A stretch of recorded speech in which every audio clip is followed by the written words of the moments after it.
Hari ini kita akan membedah karir gue. Boom. Gitu. Oke, jadi apa nih? Mungkin kasih tahu aja ya, yang belum tahu karir lo itu sebagai apa. Jujur kalau misalnya sekarang ditanya jabatan lo apa gitu kan? Ya, profesi gue apa? Gue Gue tuh akan jawab. Kalau dulu mungkin berbeda ya jawabannya. Kalau sekarang yang paling pertama content creator dulu di depan. Kedua, gue tuh juga bekerja sebagai social media specialist lah di creative agency, dan gue juga co-owning si creative agency tersebut. Namanya Ruang Rengka, guys. Kalau kalian mau cek bisa cari di Instagram, namanya ruang.rengka. Tapi awalnya gimana? Tapi itu kan recently. Gue mau throwback dulu kayak gimana caranya waktu dari gue sebelum lulus sampai sekarang gue bisa menemukan perjalanan ini. Betul. Gitu.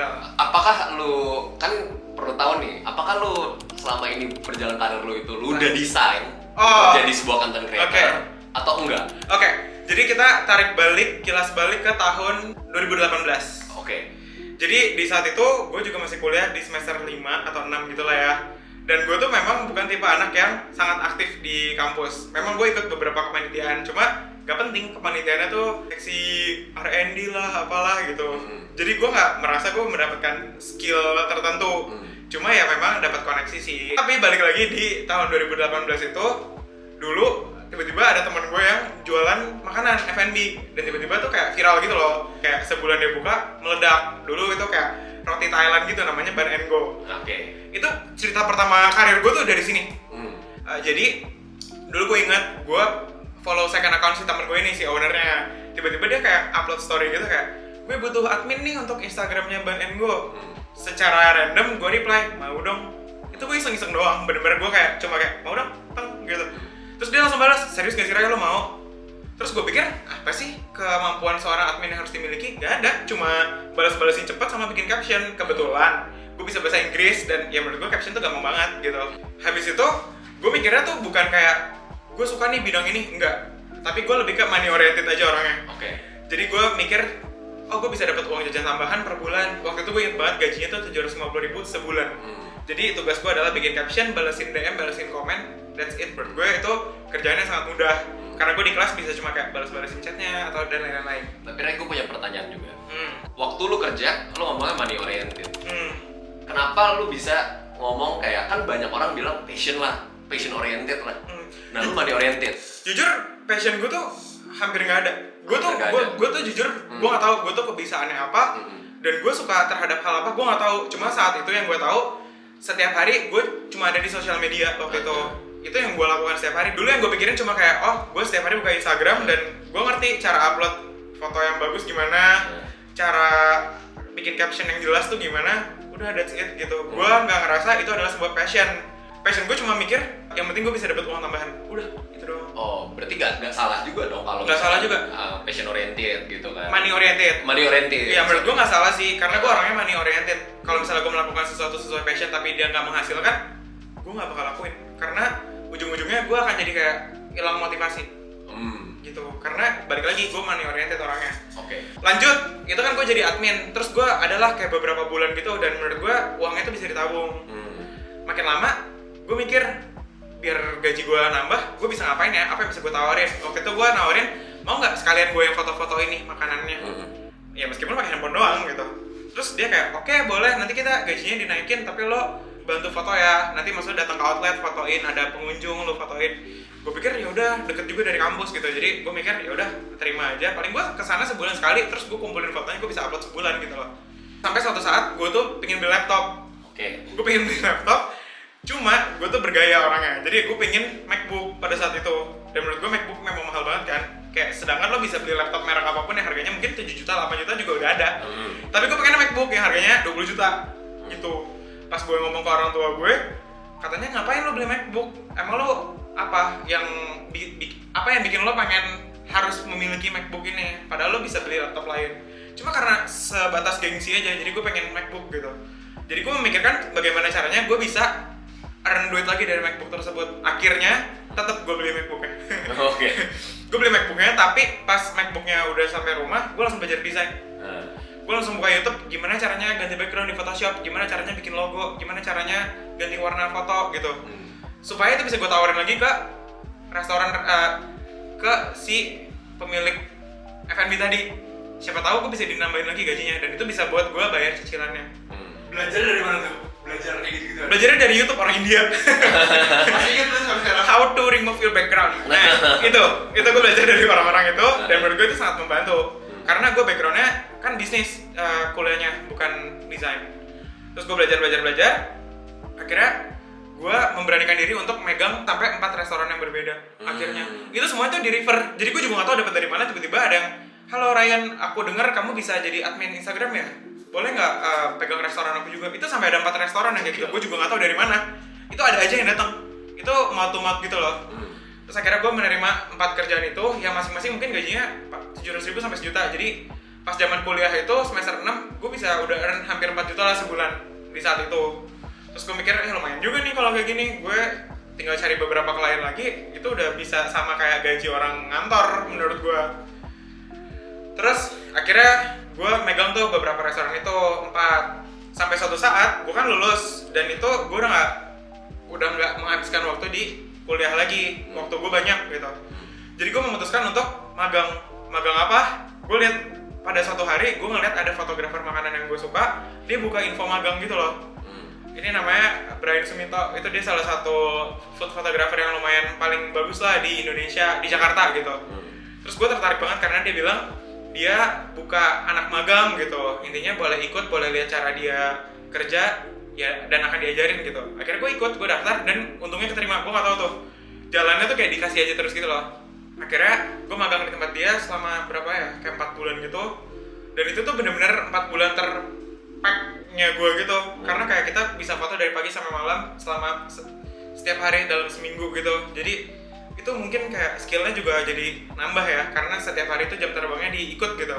Meskipun gue ngapa-ngapain di magang itu, gue cuma bantu-bantu ngangkat barang, bantu-bantu mindahin makanan, bantu-bantu setting lampu gitu. Gue juga nggak bisa apa-apa sebenarnya, cuma kayak ya udah ikut aja gitu. Apa yang membuat lu yakin dengan kan itu kan kebanyakan kan orang melihat kayak anjir cuma kerja gitu doang. Ini mah anak SMA juga bisa gitu. Oh, karena gue mikirnya bidang yang gue pegang ini kan sosial media untuk restoran. Gue juga nggak pilih kan untuk restoran karena gue kebetulan memang demen makan aja. Jadi 4 restoran ini, gue mikir gue bisa tawarin value lebih kalau gue bisa fotoin makanannya dia. Jadi gue mikir gue bisa digaji lebih nih kalau gue bisa foto makanan. Cuma gimana caranya gue bisa belajar foto makanan? Kalau gue ikut workshop gitu kan bayar. Ini gue magang, gue dibayar. Jadi gue belajar dan gue dibayar. Dulu sama Ko Brian itu satu hari gue dikasih 250.000. Dan menurut gue itu gede banget untuk anak kuliahan. Jadi dulu gue selama sebulan tuh juga bisa dapat 2 jutaan, 3 jutaan lagi dari magang itu. Dan dia tuh aktif untuk ngomongin, Ray, ini enggak. Tapi memang dari awal si orang ini tuh udah bilang, gue tuh nggak bakal bisa sempet kayak ngajarin lo ini dan itu. Jadi lo datang, lo lihat, lo serap aja sendiri apa yang gue lakukan. Dia tuh udah ngomong dari awal kayak gitu. Dan menurut gue itu fair aja sih, karena ya udah kalau misalnya gue emang curious kan gue akan nanya, kok kenapa kayak gitu, kok kenapa kayak gini. Dan akhirnya lo tanya. Akhirnya gue tanya, kayak kenapa lo kalau foto makanan ini lo menggunakan teknik lighting kayak gini, kenapa lo kalau foto makanan kayak gini pakai piringnya kayak gini gitu. Ya itu semuanya gue serap secara otodidak lah gitu, karena dia nyuruh kayak gitu. Jadi terima kasih Ko Brian.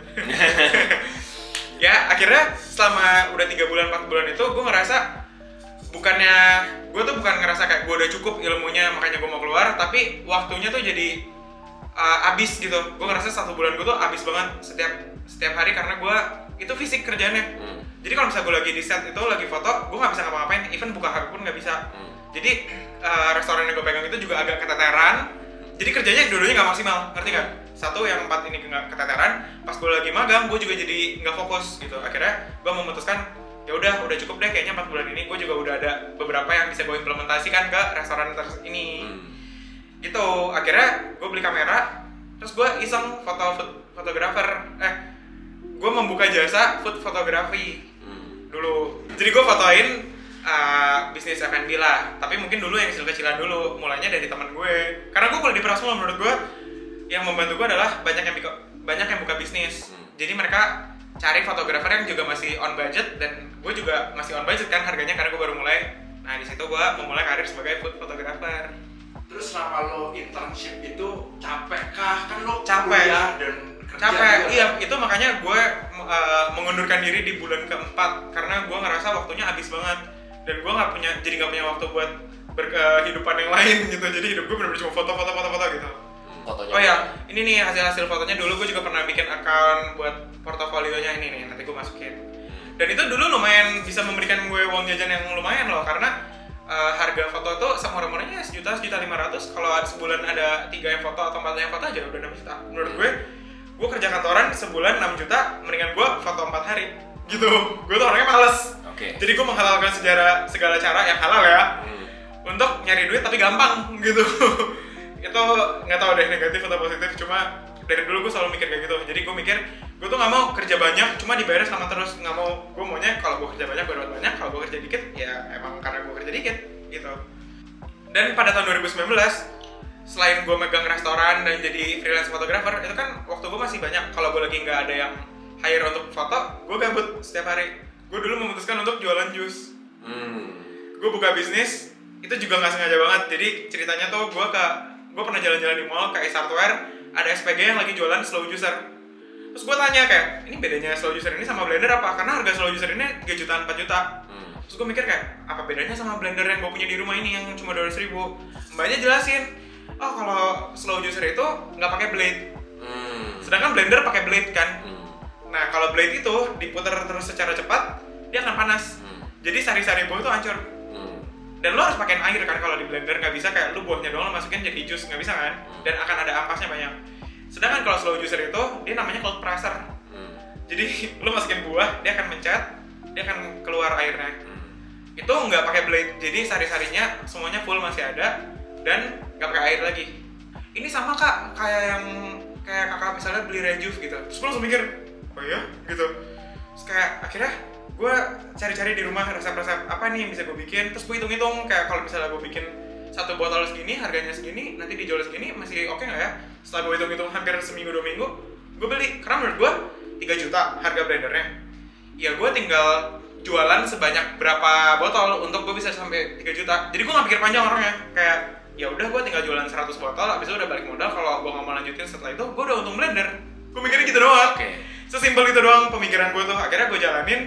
Gue bisa desain stikernya sendiri, gue beli botolnya sendiri di Shopee. Habis itu gue resepnya juga nyontek-nyontek dari resep-resep di internet. Jadi ini brand jusnya, namanya Juice. Dulu nih hits banget loh di dekat perumahan gue tuh, udah sempet banyak banget yang beli.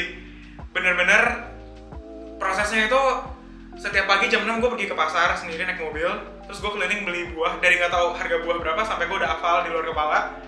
Sampai rumah jam 7 gue tuh ngejus dari jam 7 sampai jam 12 siang, tapi setiap hari. Dan dulu sebulan itu keuntungannya kayak mungkin bersihnya 3 juta sampai 4 juta gitu tambahan. Cuma gue ngerasa waktu itu tuh freelancer foto gue juga lagi naik. Sedangkan gue sekali foto bisa dapat 2 juta, 1,5. Jadi gue mikir, anjir tenaga yang gue pakai untuk ngejus ini tuh banyak banget dan waktunya sangat consuming gitu. Kayaknya kalau gue fokusin di foto, gue bisa mendapatkan uang yang lebih banyak dengan effort yang lebih rendah deh. Nah salahnya gue saat itu gue nggak melanjutkan jus ini lagi karena pemikiran itu doang, sebatas itu doang. Padahal pada momen itu gue bisa aja kan kayak sewa orang, sewa tempat. Jadi nggak harus gue lagi ngejus, cuma gue kasih ke orang dan gue tetap bisa dapet duit gitu. Itu kesalahan yang mungkin ya gue juga nggak sesalkan sih sampai sekarang. Cuma kadang-kadang gue masih kepikiran dulu kalau gue lanjutin gimana ya gitu. Jadi ya itu proses pembelajaran lah ya. Jujur jus gue enak banget. Tapi itu gak, lu bener-bener untuk menutup kesempatan untuk membuka jus itu lagi? Jadi belum ada yang tahu. Gak ada yang tahu ya? Gak ada yang tahu. Karena gue sangat percaya diri sama produk yang gue jual, bener-bener enak.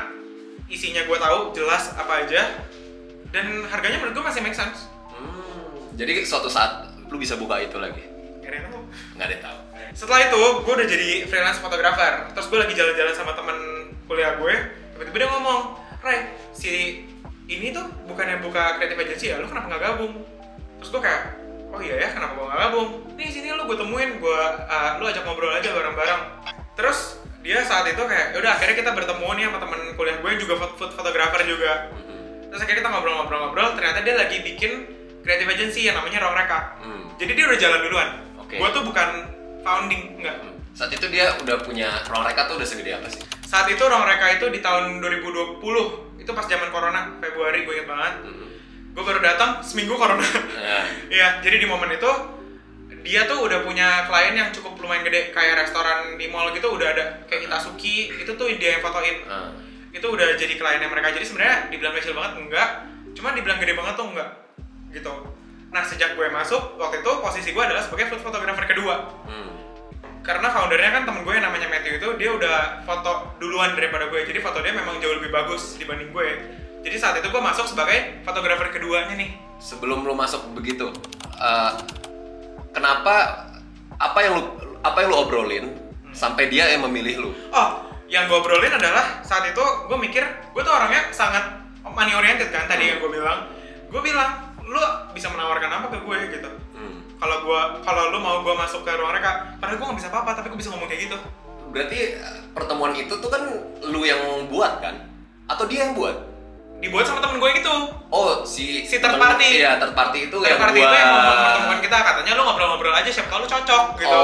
Akhirnya gue datengin, terus dia bilang, oh iya kita lagi butuh sih fotografer kedua. Jadi kalau misalnya gue lagi unavailable, lu bisa gerak gitu. Sedangkan gue mikirnya, tapi gue tetap makanya pas hari itu kita ketemu, gue langsung nanya, gue kalau misalnya join di sini, gue masih boleh ambil job dari luar nggak? Karena job dari luar memberikan gue pendapatan juga gitu. Dan ternyata dia fair, dia orangnya boleh. Ya, boleh, yang penting nggak sama jadwalnya, nggak bentrok sama yang kita lagi lakukan di sini. Dan menurut gue dulu gue juga belum laku-laku banget, jadi gue kayak ya udah gue terima aja. Fair sih, fair banget. fair. Terus dulu gue dibilangnya itu, jadi nanti sistemnya gini untuk pembayarannya, kalau misalnya kita ada project dan lu ikut, lu akan dapat duit. Cuma kalau enggak. Menurut gue fair. Ya udah, kalau misalnya gue ikut, gue akan nambah. Jadi gue mikir, ya udah ini adalah salah satu vendor yang bisa ngasih gue job aja gitu. Udah akhirnya gue join. Sampai di bulan ketiga gue join di ruang reka itu, tiba-tiba orang yang harusnya ngerjain sosial media, jadi orang yang biasanya bikin konten, yang bikin caption, itu resign dan pindah kerja di Shopee. Terus pada saat itu sisa gue, dia sama desainer kita bertiga, jadi nggak ada yang pegang sosial media. Terus si foundernya ini ngomong, lu bukannya dulu suka pegang sosial media restoran itu ya? Iya dulu. Terus dia bilang, lu mau nggak pegang itu lagi? Nyambi aja, sambil foto lu bikin konten ini. Nanti untuk pembayarannya tenang aja, untuk konten-konten yang lu buat itu beda lagi pembayarannya. Gue sih money oriented ini langsung dong, oh duit lagi nih, gue terima. Gitu. Tapi sebelum itu lu ada nego nggak? Kayak apa lu udah tahu worth lu berapa untuk ngomongin itu? Gue udah tahu worth gue berapa karena gue udah pernah dibayar sama beberapa restoran itu. Gue udah tau lah rate-nya seorang content planner dan admin itu berapa gitu. Yang bisa range-nya sekitar 1.500.000 sampai 2 jutaan per brand. Jadi gue minta hal yang sama gitu. Gue minta segini gitu. Dan dia mengiyakan. Jadi di mana masalahnya? Gue gas gitu. Di mana masalahnya? Abis itu makanya ini adalah shifting yang terjadi. Padahal tadinya gue daftar di ruang reka itu sebagai fotografer. Bahkan gue udah punya gear-nya, gue udah beli kamera seharga 25 juta dan lensanya 9 juta gitu, udah 30 juta. Cuma akhirnya nggak kepake juga karena gue lebih banyak bikin konten nih jatuhnya gitu. Karena si orang itu resign. Jadi ini adalah ketidaksengajaan yang ya sebenarnya membawa berkah juga sih gitu. Jadi gue tetap bisa foto freelance tapi udah jarang. Sama ya udah gue jadi social media spesialis di ruang reka. Nah itu berjalan sekitar 1 tahunan lah gue kerja sebagai content planner gitu. Tiba-tiba kan outbreak corona. Terus semua orang main TikTok. Di antara orang-orang main TikTok itu, brand-brand yang kita pegang itu juga mau masuk ke TikTok. Karena tadinya mereka cuma dipegang di Instagram. Habis itu mereka bilang dong ke ruang reka, kita mau dong TikToknya dipegang. Sedangkan di ruang reka itu sosial media spesialisnya gue. Dan gue gak ngerti sama sekali tentang TikTok. Selain joget-jogetan itu, gue gak tahu apa-apa gitu. Akhirnya si bos gue bilang, yaudah lu coba dah main TikTok, lu pelajarin lah ikut workshop kayak atau apa. Akhirnya gue beneran ikut workshop, gue bayar workshop seminar TikTok, gimana cara FYP, gimana cara bikin hashtag, semua gue ikutin, nonton video YouTube, gue pelajarin semuanya. Cuma itu semua tuh gak masuk loh ke otak gue, karena gue cuma, oh yaudah teori. Akhirnya gue bikin sendiri videonya. Dan gue mikir video apa yang bisa gue upload setiap hari ya. Padahal gue masih kerja di ruang reka, masih penuh banget gitu. Akhirnya gue mikir, hal yang gue kerjain setiap hari kan makan gitu. Jadi gue bikin video makan siang. Setiap kali gue makan siang, gue akan rekam dan gue akan review makanannya kayak gimana. Gitu. Nah, suatu hari gue sedang melakukan apa yang gue lagi lakukan aja. Waktu itu tuh video gue emang udah beberapa kali FYP, tapi FYP-nya tuh paling... Contoh FYP, kasih lihat ya. Contoh FYP yang paling pertama-tama banget nih. Paling view-nya 5.000, 10.000, tapi kadang-kadang ada banget yang 100.000, 200.000 gitu. Cuma itu nggak membawakan hasil apa-apa karena ya udah ini adalah video orang yang viral sekali aja, habis itu udah gitu loh. Ya itu adalah gue awalnya. Terus gue lakukan itu mungkin sekitar 6 bulanan. Jadi gue main TikTok nggak menghasilkan apapun selama 6 bulanan. Gue tetap konsisten aja gitu, gue kayak tetap upload video setiap hari. Tapi itu followersnya udah nambah sih, kayak mungkin jadi 3.000, 5.000 gitu. Cuma nggak dapet apa-apa gitu. Sampai suatu hari gue lagi makan di luar dan gue lagi rekam seperti biasa, teman gue curhatnya itu seru gitu. Pas udah sampai rumah, pas gue mau edit jadi voice over review makanan gue, pas gue dengerin lagi, kok lucu, seru nih videonya. Akhirnya gue hubungin si teman gue ini, boleh nggak kalau ini gue edit dan gue upload jadi konten. Jadi gue nggak voice over review makanannya, tapi gue angkat cerita lo nih yang lucu ini. Dia bilang, angkat aja, nggak apa-apa, gue nggak peduli gitu. Akhirnya gue upload. Dalam satu hari viewsnya 1,5 juta dalam satu malam. Itu bener-bener kayak langsung followersnya 10.000. Abis itu gue upload lagi video kayak gitu, lanjutannya part 2 nya 20.000. Terus gue mikir, oh ini kayaknya nih titik baliknya gitu. Kayak ini kayaknya turning point. Jadi kalau content creator itu kayak tau lah turning pointnya tuh karena dimana gitu loh. Oh lu udah ketemu formulanya yang kayak gini yang orang suka, lu bisa abuse itu gitu. Jadi pada saat itu gue bikin segmen ngobrol di meja makan yang kayak gini. Gue lagi sama cowok gue nih, terus ketemu nih sama temennya cowok gue. Lu lagi jalan sama cowok lu? Iya, di jalan lah. Pasti orang-orang yang tahu gue dari pertama tuh taunya ya gue dulu sebelum bikin cerita Bumbaya, cerita-cerita itu adalah cerita Bumbaya kita duluan gitu. Jadi dulu gue sering banget ceritain tentang kisah-kisah aneh gue, teman-teman gue dan lain-lain. Sampai pada saat titik itu udah habis. Karena kita nggak pernah ngarang beneran. Jadi ya lama-lama cerita kita habis lah. Emang kita setiap hari punya masalah dan punya drama kan enggak gitu. Akhirnya gue berkepikiran nih sama dia untuk bikin segmen. Ya udah kenapa nggak kita dengerin cerita kalian gitu. Makanya kita bikin segmen cerita Bumbaya. Tada, kayak gini. Setiap orang Punya cerita Bumbaya. Oke, langsung aja kita bacain cerita Bumbaya lagi ya. Hai, aku punya cerita first date yang cukup aneh dan paling aneh yang pernah aku rasain. Ternyata rame banget dan semua orang kayak seru gitu nontonnya, kayak pada happy gitu. Makanya kita lanjutin sampai detik ini. Jadi di titik sekarang ini di 2023, gue udah mungkin 1,5 tahun, hampir OTW 2 tahun. Enggak, kasih tahu dulu kenapa lu tuh sekarang bisa keluar dari Oh iya. Apa masalah apa yang emerge gitu? Oke. Jadi tadi kan gue bilang itu tiba-tiba secara nggak sengaja gue FVP dan naik gitu kan. Padahal posisinya pada saat itu gue juga masih bekerja secara full time di Ruang Reka sebagai social media spesialis. Nah itu tuh bentrok banget karena makin ke belakang gue udah makin punya brand deals karena saya ada yang endorse gitu, dan itu memberikan pendapatan juga, pendapatan sampingan dari TikTok. Jadi yang gue kerja di Ruang Reka ditambah lagi pendapatan dari TikTok gitu. Dan awalnya kan pasti kayak gini dong, pendapatan dari Ruang Reka masih lebih tinggi karena gue full time di sini. TikTok masih muncul kecil-kecil, tapi makin lama makin begini nih gitu. Karena ya TikTok gue juga growing dan kerjaan gue di Ruang Reka kan ya growing, cuma nggak secepat TikTok itu growing gitu. Dan gue ngerasa gue di Ruang Reka itu sangat consume time yang sangat banyak karena memang kerjaan gue sangat di sana tuh padat banget. Kalian tahu sendiri lah kerja di creative agency itu seperti apa, pas tekanannya dan secepat apa mereka bergerak gitu kan. Sedangkan yang ini juga secepat apa mereka bergerak. Jadi gue jujur sempat punya kayak kesulitan gitu untuk menyeimbangkan pekerjaan gue yang satu dan pekerjaan tambahan gue ini gitu. Karena balik lagi kan tadi kan gue money oriented, jadi gue lebih kayak gimana ya semua ini tetap masih bisa gue tackle secara bareng-bareng. Jadi selama 1 tahun itu gue bener-bener kerja di Ruang Reka dari pagi sampai malam, sampai rumah gue bikin konten dan ngedit. Jadi nggak ada work-life balance untuk gue selama 1 tahun karena gue kerja di Ruang Reka dari pagi sampai malam, sampai rumah gue masih ngedit video gue sampai subuh, dan itu repeat selama 1 tahun. Dan apa yang terjadi, gue burnout parah. Di kerjaan di Ruang Rekanya jadi nggak maksimal, kerjaan di TikTok gue juga jadi nggak maksimal. Di saat inilah menurut gue harus menimbang-nimbang lagi, balik lagi kerjaan di Ruang Reka itu meng-offer gue apa sih, sedangkan kerjaan gue di TikTok itu meng-offer gue apa. Dan pada saat ini gue ngerasa gue kan di Ruang Reka tuh udah 3 tahun dan gue pasti bisa dong menakar kira-kira growth gue di Ruang Reka ini akan sejauh apa lagi gitu. Dan sedangkan gue juga menakar growth gue di TikTok ini dalam jangka waktu tertentu akan sebesar apa. Akhirnya dengan berat hati gue cerita juga sama partner-partner gue di Ruang Reka, kayak menurut gue ini adalah sebuah chance yang gue nggak bisa left out gitu. Gue nggak bisa miss this chance karena chance menjadi content creator ini kan kayak golden chance gitulah menurut gue. Karena jujur aja dibilang uang easy money, ya sebenarnya easy money juga gitu. Karena gue tinggal konten dan gue mendapat uang yang menurut gue jumlahnya besar gitu. Tidak dapat dipungkiri. Kalau orang bilang content creator nggak gampang, memang nggak gampang. Cuma nggak susah banget juga gitu loh. Karena lu udah pernah Karena gue udah merasakan dua-duanya. Gue udah kerja di sini 3 tahun. Gue udah pernah jadi content creator mendadak dan itu tiba-tiba langsung ngejarnya dreng gitu loh. Jadi gue ngerasa gila juga nih, kesempatan yang gue dapat ini nggak bakal gue dapat 2 kali gitu. Jadi ya waktu itu dengan berat hati gue setiap hari tuh menimbang-nimbang gimana ya kerjaan gue di sini, apakah gue harus ninggalin ini. Sedangkan yang di sini kayak gue nggak bisa miss this chance gitu.